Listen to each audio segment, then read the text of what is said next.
Ladies and gentlemen, good day and welcome to the Suryoday Small Finance Bank Q2 and H1FY 2025 earnings conference call hosted by Centrum Broking Limited. As a reminder, all participant lines will be in the listen-only mode, and there will be an opportunity for you to ask questions after the presentation concludes. Should you need assistance during the conference call, please signal an operator by pressing star, then 0 on your touch-tone phone. I now hand the conference over to Mr.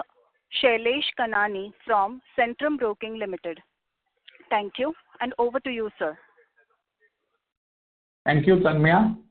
Hello, good afternoon, everyone. Welcome to Suryoday Small Finance Bank Q2 1HFY25 earnings call. On behalf of Centrum Broking, I would like to thank the management of Suryoday for giving us this opportunity to host this call. Today, we have with us the entire top management team of Suryoday SFB, represented by Mr. Bhaskar Babu Ramchandran, MD and CEO, Mr. Hemant Shah, Executive Director, Mr. Kanishka Chaudhary, CFO, and Mr. Himatri Das, IR Head. I will now hand over the call to Mr. Bhaskar Babu for his opening remarks, and then we will open the floor for Q&A. Over to you, sir. Thank you, Shailesh. Good afternoon, everyone, and thank you for joining us for Suryoday Small Finance Bank Limited Q2 and H1 FY 2025 earnings conference call. We appreciate your time in joining the call. I, along with our team, extend our wishes for the coming festive season. I hope you had a chance to review our financial results and investor presentation, both of which are available on our website and on the stock exchanges. Let me now provide an overview of Suryoday's performance for Q2 and H1 of FY25. I will now take you through the half-year numbers. Our gross advances stood at rupees 9,360 crores, which is year-on-year increase of 35.2% as compared to rupees 6,921 crores. The disbursements were at rupees 3,421 crores, up 22.7% from rupees 2,787 crores.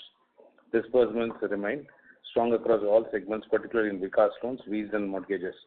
Notably, Vikas loan disbursements reached rupees 942 crores, an increase of 19.6% from rupees 787 crores year-on-year basis.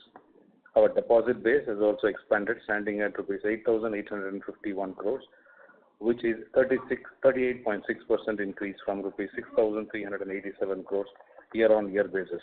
The share of retail deposits now stands at 80.2% as of September 2024, compared to 77.6% a year earlier.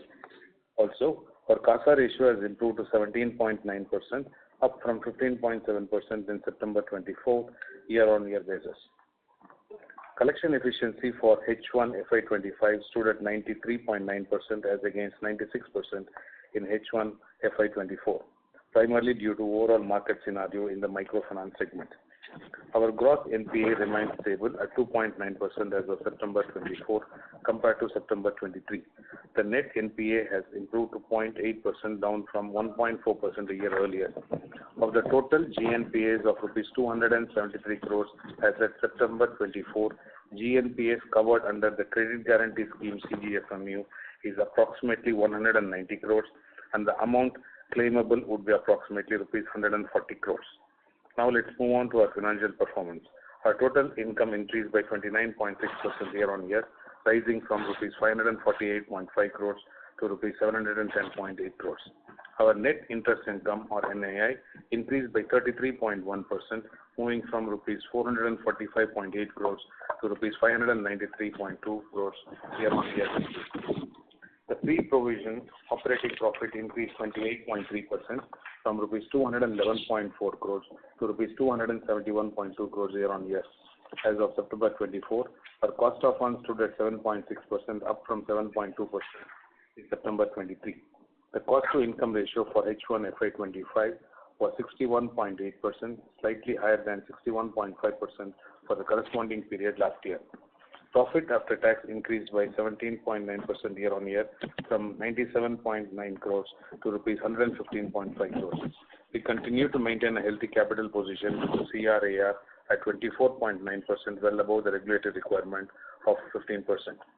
Our customer base has grown to around 3.24 million as of September 24 compared to around 2.51 million in September 23, a 29% increase. Vikas loan portfolio saw steady growth supported by strong traction in the wheels and mortgage segments. On the deposit mobilization side, industry is facing competition, and to tackle this challenge, we have been constantly upgrading and innovating our product portfolio. Overall, the microfinance industry is passing through a challenging phase of asset quality deterioration, but we, through our prudent underwriting and robust risk management practices, endeavor to maintain healthy asset quality. The bank continues to cover its eligible unsecured portfolio under the CGFMU scheme to mitigate risks. We as an institution believe in digital innovation to cater to the changing needs of our customers. Our inclusive finance loan disbursement process is completely digital and paperless. On the deposits front, we have invested in digital banking infrastructure, which helps us source digital deposits through various platforms. In parallel, we continue to focus on widening our reach by adding new branches each year across the country. During the quarter, we opened our very first retail banking branch in Jaipur, which signifies a commitment to expand the footprint in northern India. We also have opened smart banking outlets in certain micro markets. These SBOs are customer touchpoints which offer all banking services but have a focused target segment within 2-kilometer radius. We remain committed to deliver better performance across all business performance parameters. I now hand it over back to the moderator and Shailesh to begin the question and answer session. Thank you.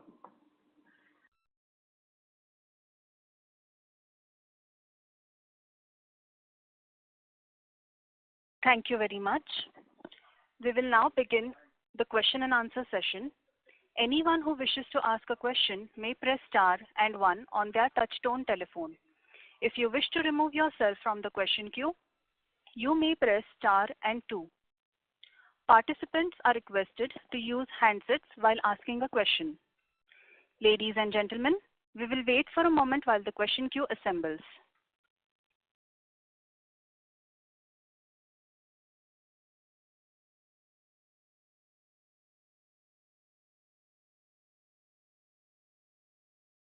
The first question is from the line of Deepak Agrawal from Param Capital. Please go ahead. Yeah, good morning, sir. So my first question was on the MFI portfolio. So a very large part of that we have insured under the CGFMU scheme. Now, obviously, credit costs have been high for you this quarter. Now, just to understand how much Mr. of Deepak, that... Hello. Sorry to interrupt. I would request you to please speak a little louder since you are not clearly audible. Okay, let me try again. So my first question was on the MFI portfolio. As I understand, a very large part of that is insured under the CGFMU scheme. Now, how much of the provisions which we have accounted for this year, or at least in the first half, would be eligible under the insurance claim, which, as I understand, will be done in FY26? Yeah. Hey, hi, morning, Deepak. As we have indicated in our investor presentation as well, about 190 odd crores of our NPAs from the MFI book are covered under the CGFMU program, and the likely claim that will be settled, hopefully all things going fine, will be in the range of around 135 to 140 crores. And this money, you'll get it in somewhere in FY26, right? Yeah, so we would make a claim typically in Q1 or Q2 of next year, and that's when we will get the money. Okay, and so how does it work? So essentially, you will have to provide, I'm assuming, a little more in Q3 as well, right? Typically, it should peak out in Q3.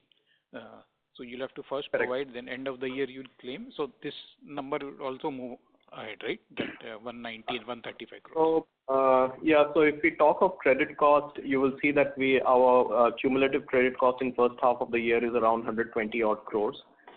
We expect the number in second half to be in the range of 110 crores. That will be the total cumulative credit cost that we'll have in the year. That will translate to about, a 2% credit cost on the balance sheet. And out of that, somewhere in the range of 135 to 140 crores will be eligible for a claim settlement for us in H1 of next year. So Deepak, in summary, while we continue to account it as GNPA and make provisioning of 50% once any account in the IF portfolio becomes NPA, the recovery of that will happen, which is covered under CGFMU in Q1 or Q2 as we claim in the next year. We choose to claim either in Q1 or Q2, but however, the claimable portion is not accounted for in our current GNPA and NPA calculation. We make the provisioning as if they are not covered under CGFMU. Got it. And so now, next year, even today, as we speak today, the incremental portfolio what we continue to originate, we are taking this insurance cover, right? Yes. Yeah. 100% of the incremental portfolio gets covered under the program as of today. Currently, of the POS outstanding, 98% of the portfolio is covered under CGFMU. Just to give the gross slippages in this portfolio in IF, which is covered under CGFMU, approximately 120 crores. The entire thing is covered, which means 70% of 120 crores, approximately 80 crores, for which we have provided around 70 crores this quarter, is kind of claimable in Q1. Got it. And whenever the claim comes, it will get reported as part of other income, right? Yes. Or you will knock it off from the... No, we knock it off from the credit cost. Like for Q1 this year, we got a claim of 32 crores in Q1. It came as a credit to the credit cost line, and then we made additional provisions as well. Got it. And so, considering now the stress visible in the MFI, I would assume a lot more of your competitors would be looking to secure their portfolios under the scheme. So, is it that the insurance premium for you and for the system goes up in terms of, because suddenly now there will be a lot more people looking to get covered under this scheme? The premiums are fairly fixed based on the claim ratio for the first 3 years. However, while we'll not be able to comment in terms of the coverage that will be taken up by our peers, but the fact is that the very purpose for which it has been introduced is for covering the segment, the lower income group segment, entrepreneurial segment, to come into the formal credit fold. So to that extent, it is, in our view, it is fully and well funded. And the premium we would have paid, including for this year projected, would be around closer to 125 crores. And similarly, I think, as you would know, there is the first year when you cover, it's called the base year, and the second year is a crystallization year. You can make a claim only after 1 year after the portfolio is crystallized.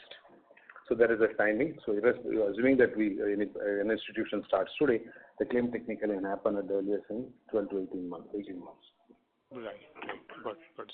So, and in terms of growth, do you see any reason that we should cut the growth to more like 20-25% rather than the 30-35% what we are doing right now? Considering MFI has been under stress, I understand the secured books should continue to grow fine. Just that because of the MFI, you could see some cut in the growth as well. The projected growth was around closer to 20% in IF. Let's assume for a moment that we scale that down to closer to around 15%. At the lower end of 30, closer to probably 28, 29, we will not, certainly for ensuring that we meet the guidance, we are not going to be accelerating but however, if you look at the collection of the month of September, for every month sequentially, I think even for the industry, every month was slightly worse than the previous month starting from April. There has been a stability of at least maintaining what it was in August and September, a marginal increase, or remained the same almost for the sector, certainly for us. For instance, in JLG, 97.8% was our collection in August 24th. In the current bucket, it remains same at 97.7% in September. In October, as we speak on the 25th, we see a little improvement, probably inching up closer to around 98, 98.5, and we are endeavoring to closer at 99%. Same way with the VL, remained flat in terms of current bucket collection efficiency, 97.3 in August, and similar number in September. So even if you go back to the July number, which will be around closer to 98.4, and June number will be 98.5. We are seeing the deterioration, whatever has happened at this point of time looks like it is over. But however, whatever has already flown into the various buckets, we'll have to ensure that those buckets don't slip over into the 90 plus and the NPA bucket. We will have to cut when across the board. There will be a substantial improvement on us. For we will closer to 98.5 to 99 is what you're enduring in October. If we're able to maintain that for the quarter, the future slippages in Q4 will taper off. The peaking will happen in Q2 and Q3 probably will continue at the same momentum. Got it. Thank you. Thank you very much. Thank you so much. The next question is from the line of Pranav Gupta from Ionis Alpha Investment Advisors. Please go ahead. Hello. Yes, Pranav. Yeah, hi, sir. Good afternoon, and thanks for the opportunity. So just a couple of questions around MFI. You mentioned the collection efficiency in the current bucket being close to 98%. But when we talk about the forward flows, are we seeing incremental recoveries come down compared to what it was, say, probably 6-9 months ago, or has that trend also continued to be similar to what it was earlier? In the 1 to 30 bucket collection, there has been a deterioration for the reason that the spillover from the current bucket used to be less than 0.4, 0.5, which when it moves to 1 and 1.5% to 2%, 2.5% actually speaking in September, that will be a stress in terms of the higher bucket collection. So to the extent there has been a drop in percentage. As it tapers down, you would believe that the collection efficiency in the 1 to 30 bucket, which used to be hovering around closer to 70%, should at least go back to at least 60%, and if not in October, at least by November. Right. So, and when we talk about the stress that the industry is facing currently, clearly it's at least as of now it seems that it's mainly an over-leveraging problem where a lot of lenders have come in and become the fourth, fifth, sixth lender, and post which MFIN came out with the guardrails in April. Have we seen how has the response on the ground been from most lenders? Have we seen people ease off in terms of lending? Is it getting followed in the incremental book? Okay, Shashi. So, first and foremost thing, if you look at the pin code level, right, across the industry, 95% of the pin codes got more than 20 lenders. So Right. even though at an industry level only 4 to 5% of the loan book is more than 4 loans, there are enough and more lenders in a particular market. That's a fundamental understanding. Even if you take industry level data at pin code level, nearly 75% of the pin codes got more than 40 lenders. So the customer Right. got a lot of choice to exercise, though they are not necessarily over leveraging. So there is an understanding that there is a over leverage. Over leverage is not necessarily so high in terms of number of loans. The challenge is more in terms of the options available to the customer. So the larger guidelines are more in terms of not lending it to leverage customers in the market or par customers in the market. So as the industry tightens this, as the supply to the customer starts coming down, we should be able to see a different lift in the market. Right. For now, I think across the industry there is a clear understanding that the guardrails are really kind of ensuring and protecting all the players and specifically the customers. So to the extent it has voluntarily, there has been an implementation as you see across the board. We are not seeing any deviations because clearly highly leveraged customers, the slippages are 3 to 4 times of the slippages in the customer segment, which is borrowed from no more than 1 or 2 or maximum 3. Right. So the reason I'm asking this question is because, in earlier cycles, typically, at least this is the sense that we get on the ground. Earlier, customers understood the fact that, eventually if they do not repay, they are not going to get more credit. But in this cycle, this time around, because of the factors that you mentioned earlier, a lot of customers have had that confidence that even if we don't pay back, there are other lenders who are willing to give us money. And that is probably the base of where these MFIN guardrails are coming in. That's the only reason I was asking the question, to understand it a bit better. But anyways, just to move to the next and my last question, some of the lenders have also spoken about some pockets of stress coming in on the small ticket mortgage. And this is mainly their assessment is the fact that mainly inflation has eaten into incomes of people, and that has effectively made the FOIR for those borrowers higher. Are we also seeing these sort of trends play out for our customer set? Our portfolio is too small at this point of time, at just about around 300 crores of our overall 9,000 crores portfolio. So to that extent, it may not really be reflecting the trends in the market. Currently, we are at around 0.5 GNPA. There is certainly a marginal uptick from what would have been earlier 0.25, it has gone to 0.5, while the 0.5 is still very much under control. to the question that yes, that it is reflecting in a marginal increase, but our portfolio being at just 300 crores may not be really reflective of what's really happening or being felt in the market segment as a whole. Sure, sir. Thank you so much. Thanks for answering my questions. Thank you. Thank you very much. Our next question is from the line of Deepak Poddar from Sapphire Capital. Please go ahead. Yeah, I'm audible. Yes, Deepak. Yeah, hi. Thank you very much, sir, for this opportunity. So just first up, I wanted to understand, you mentioned earlier, I think, the credit cost we are expecting around 110 crores in the second half and 120 crores we reported in the first half. So overall for the entire year, we're expecting about 230 crores kind of a credit cost, right? Yeah. Yeah. And that's about 2% credit cost is what. So Yes. does that include any kind of benefit from credit guarantee schemes, or it is as on reported basis that you are expecting? As is reported, if you adjust it for 140 crores which we stated, so 210 minus 140 crores would be around 80 crores, which is approximately 0.8-0.9% of our loan book. Correct. We started taking the CGFMU cover from the year FY23 and cover continued in FY24 and doing it in FY25. And the intent, as we even stated earlier, was not to do any cherry pick the portfolio, but to cover the entire portfolio, considering the cyclicality that we could face. So when we took, probably the expected credit losses are not more than probably 100 basis points, and the premium works out around closer to 150 basis points. We still chose to consider it as an investment rather than an expense item, and the benefits of which is usually seen during challenging times like what we have been going through in the last 6 months. Correct. But since you started taking the benefit from FY23 onwards, so any kind of the loan loss that would have happened in that year, you are getting any kind of benefit in this year from credit guarantee schemes?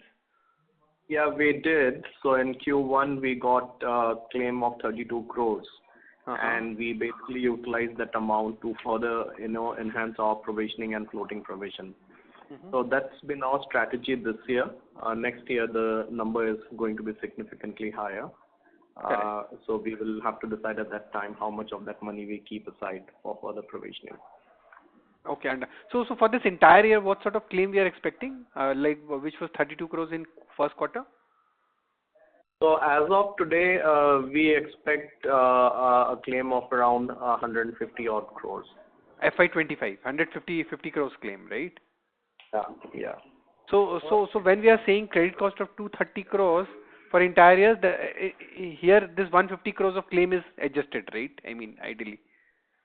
We are not adjusting in accounting now. As when we get next year on cash basis, we'll use it for provisioning as Casey was mentioning. Okay. No, so I'm a little confused here. So we are getting this 150 crores claim for FY25, right? Yeah. So the 230 crores of credit cost projection for the entire year does not take into account a likely credit claim of 140 crores that we'll get next year. That will get next year. And that claim, okay. And what sort of ROA we are expecting for this year, FY25? I think our guided range was 2.2 to 2.3%. Now, because of this impact, shade above 2% is what we are targeting for now on a full year basis. This is without adjusting for the claims that we kind of will be getting quarter one.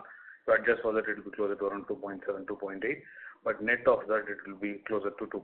1.9 to 2 is what, without accounting for the benefits of credit guarantee. Though the fee which we pay, the insurance fee which we pay, is adjusted for in the year in which we make the payment, which is in FY25. Okay. So without any kind of accounting for this scheme benefit, we are expecting 1.9 to 2%, right? Correct. Yes. Okay. And why our other income was lower this quarter at 48 crores? I mean, I think last 2 quarters we were in the range of 65-70 crores, right? Correct. So one reason is that, typically the PSLC income is higher in Q1. We had 26 crores of income from PSLC in Q1, and as against only 6 crores this time. The second is the disbursements have been a little bit muted as well, especially in the MFI. So the processing fees have come down a little bit. Okay. So okay, understood. And how do we see that going forward? No, so the disbursements will clearly pick up in Q3 and Q4, but we do not anticipate any significant income from sale of PSLC certificates in the second half of the year. Second half, so no major PSLC income, then ideally your other income will be in this range only. I mean, Yeah. It will be higher to an extent of increased disbursements, which usually Q3 is usually better than Q2, and Q4 is substantially better than Q2. Okay, understood. And what is our, secured book share right now? And what is our view on that? Yeah, so currently the mix is 56% unsecured and 44% secured. Our idea is that, we in the first instance reach a stage of 55-45, and medium to long term we would ideally like to maintain a 50-50 mix between the secured and unsecured book, and continuing with the strategy of covering the unsecured book under the CGFMU scheme. Okay, understood. And this 50% secured book target is for next 2 years? Yeah, somewhere around 18 months from now. 18 months. And understood. And just my final query is on, in MFI segment, largely which state we are seeing problem? For this time, the stress is seen across, including in states like Karnataka, there has been an increase. So we are not present in some of the states where the stress is a little more acute. So across the board, we are seeing either in Tamil Nadu or in Odisha, we are not seeing any substantial spikes except in a state where we operate, which is Gujarat, where there is a substantial increase compared to what it was in the past. But other than that, so the states, there are nothing which are acutely impacted, and we are not present in some of the highly impacted states at this point of time, which is in the north of India and Kerala. So across we are seeing this stress, right? I mean, in one word. Yes. Okay. It's uniform, I would say. Rather than saying that no stress across, whatever is the impact that we are seeing on the credit cost or increase in slippages is uniform across compared to the portfolio in each of the states. Understood. Fair enough. I think, yeah, and as mentioned in the presentation, we are maintaining 30-35% growth guidance for this year, right? In terms of advances. Towards the lower end. Towards the lower end, yeah. 28-29%. 29-30%. And disbursements which we do without even much accelerating, we are likely to end up in the 25-26% range. And usually Q4 disbursement will be higher. But however, if the environment continues to be challenging in the inclusive finance, we would rather taper that towards the Q4. But as we see Q3, the disbursements are likely to be higher, marginally at least, over Q2 as far as inclusive finance is concerned. The rest of the products like wheels and mortgages continue to kind of have a decent traction. And on wheels, as you would see, that our GNPA still is in around 0.6, and we disburse around close to 70 crores. Our intent is to open up a few more geographies where we're already operational, but not operational for commercial vehicle. So wanting to kind of have a run rate of closer to 100 crores toward the end of March from current 70 crores, marginally going up by 5 to 6 crores every month. Understood. That's very clear. I think that's very helpful. I think thank you so much. That's it from my side. All the way best to you. Thank you very much. Thank you so much. So before we take the next question, we would like to remind participants that you may press star and 1 to ask a question. I repeat, we would like to remind the participants that you may press star and 1 to ask a question. Our next question is from the line of Deepak from Novel. Please go ahead.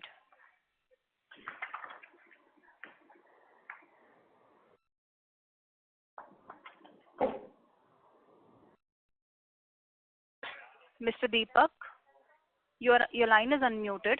You may please go ahead with your question.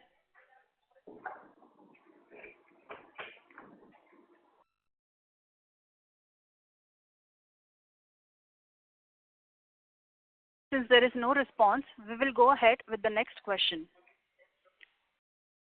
which is from the line of Swaroop from Retail.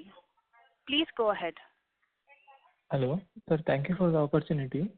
Sir, with respect to CGFMU claim, earlier you had mentioned that it will be calculated based on the write-off figure which we make. So considering from Q1 of FY24 till Q2 of FY25, we have made around 250 crore write-off.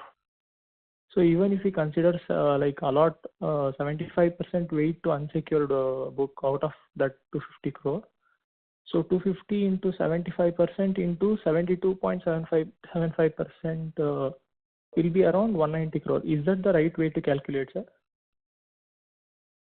Yeah, that is the right way, but you would remember that we have already made claims up to December 2023 in the month of June, and we got a claim of 32 crores out of that.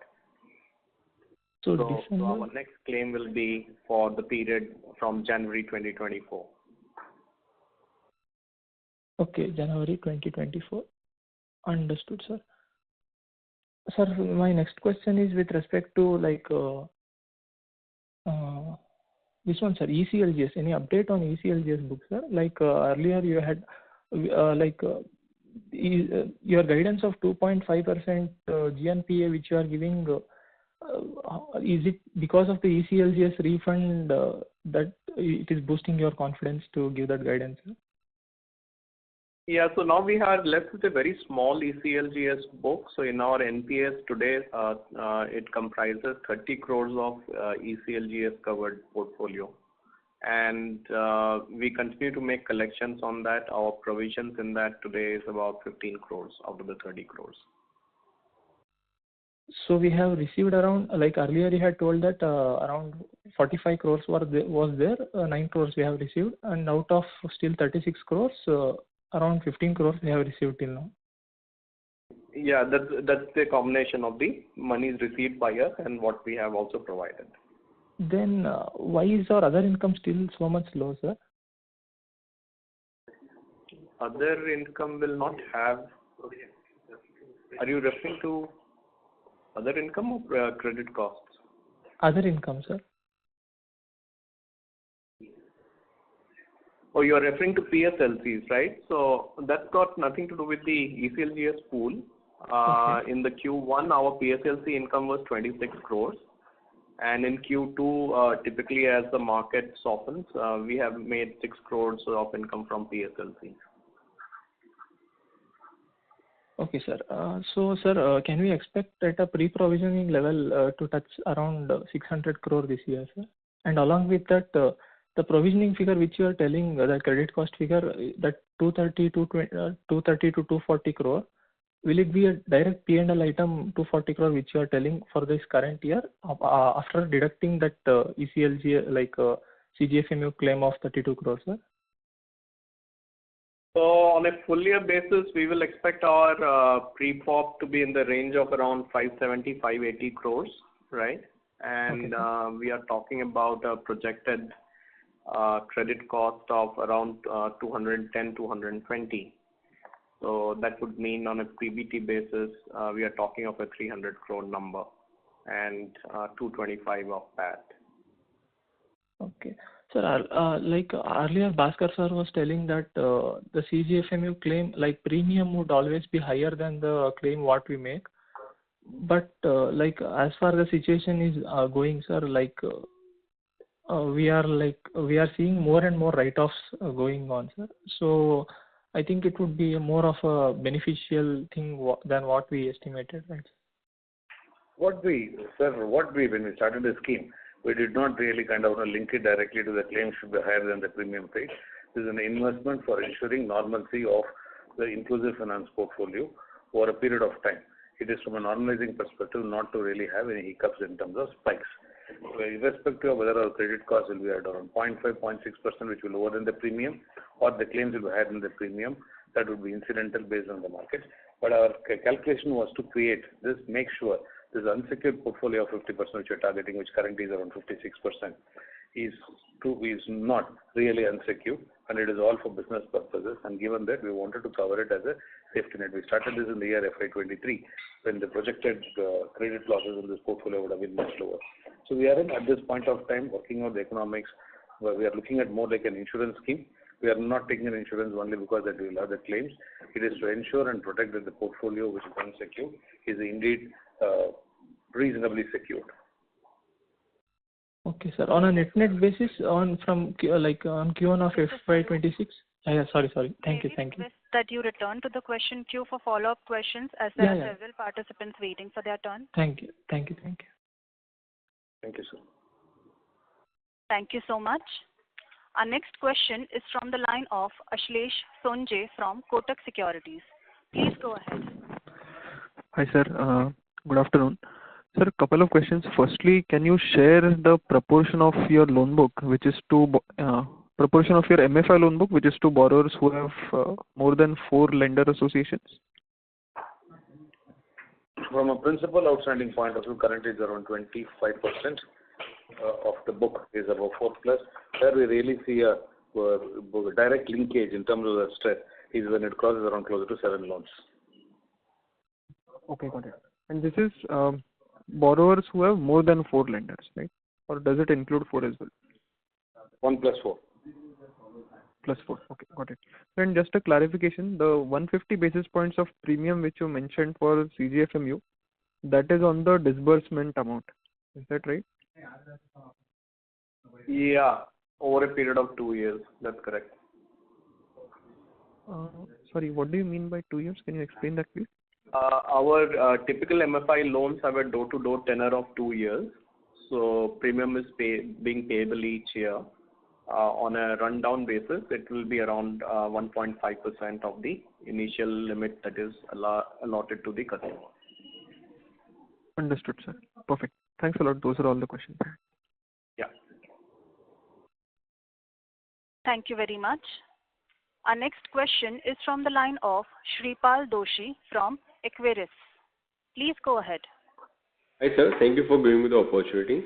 So just wanted to understand how are the collection trends in October in some of our key states, and which are the states wherein we are seeing the collection still lagging behind versus our average collection efficiency of 98%?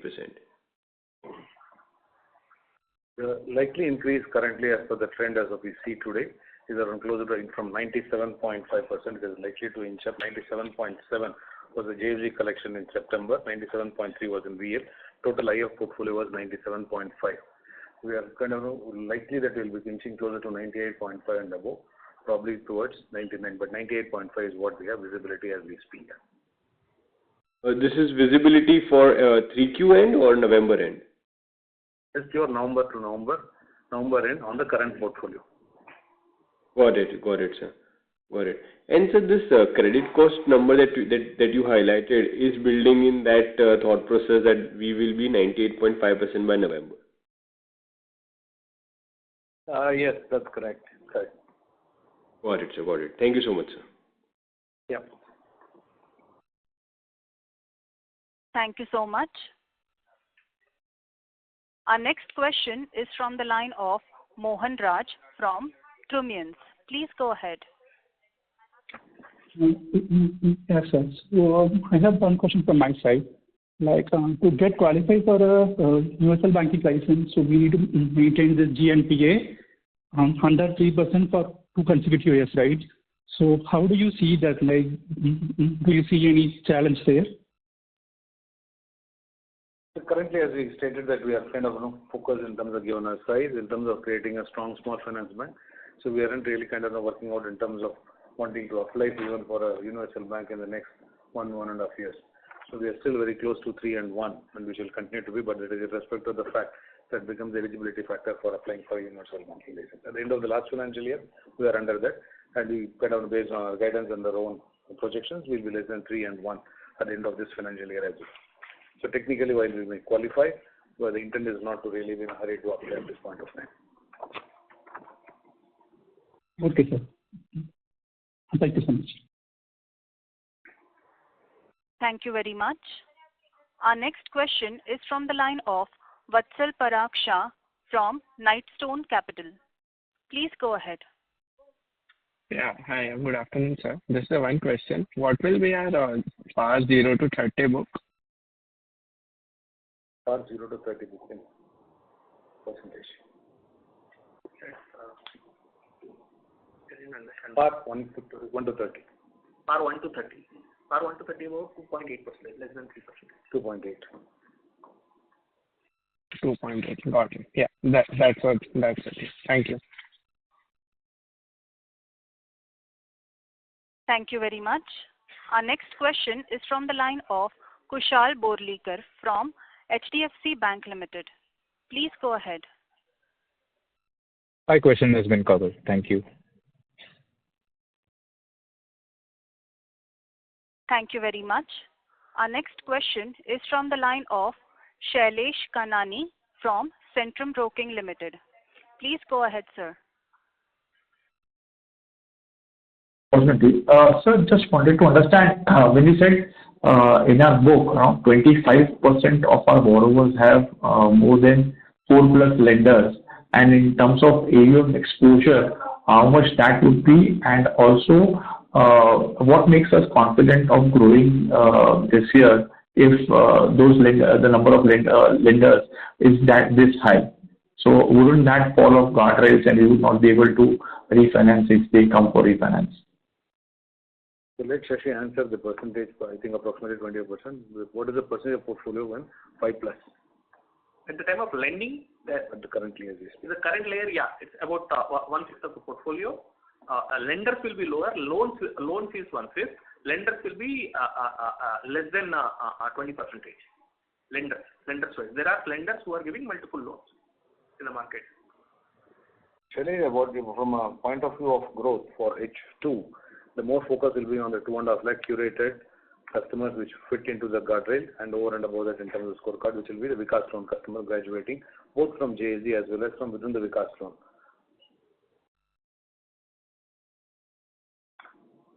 So technically, you mean the individual lending book, which is not tagged as MFI book, technically, right? Because their household incomes are more than 3.5, 4 lakhs.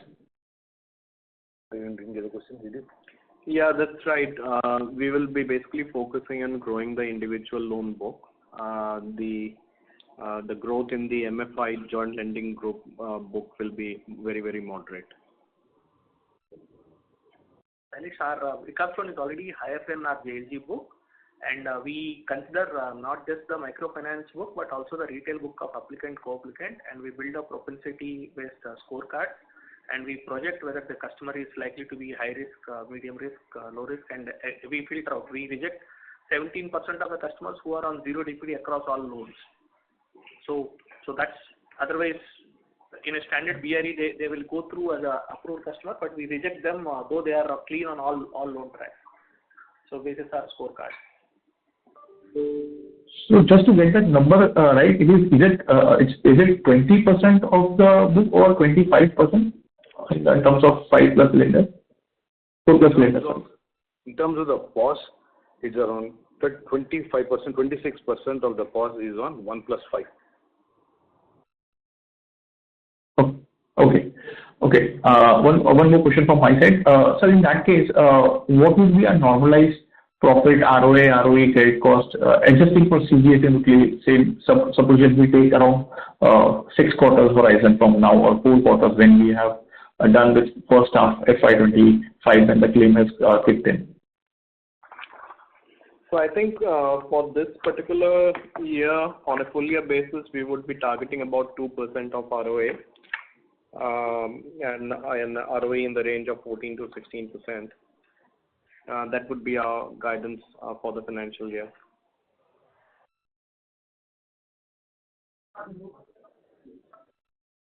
Okay, that's all from my side. Thank you.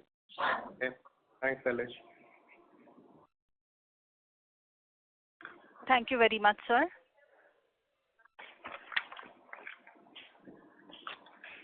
So now, as that was the last question, I now hand the conference over to the management for closing comments. Thank you. Thank you for taking time. We wish to come back strongly on our performance in H2, driven by the retail asset disbursements. And in terms of our inclusive finance, we'll continue to focus in terms of Vikas loan, graduated customer, but then the guardrails of MFIN as well as in terms of our own credit parameters. I wish to endeavor that we will kind of reach at least the lower end of the guidance in some of the profitable parameters. Thank you for your support. Thank you very much. Thank you so much, sir. On behalf of Centrum Broking Limited, that concludes the conference call. Thank you for joining us, and you may now disconnect your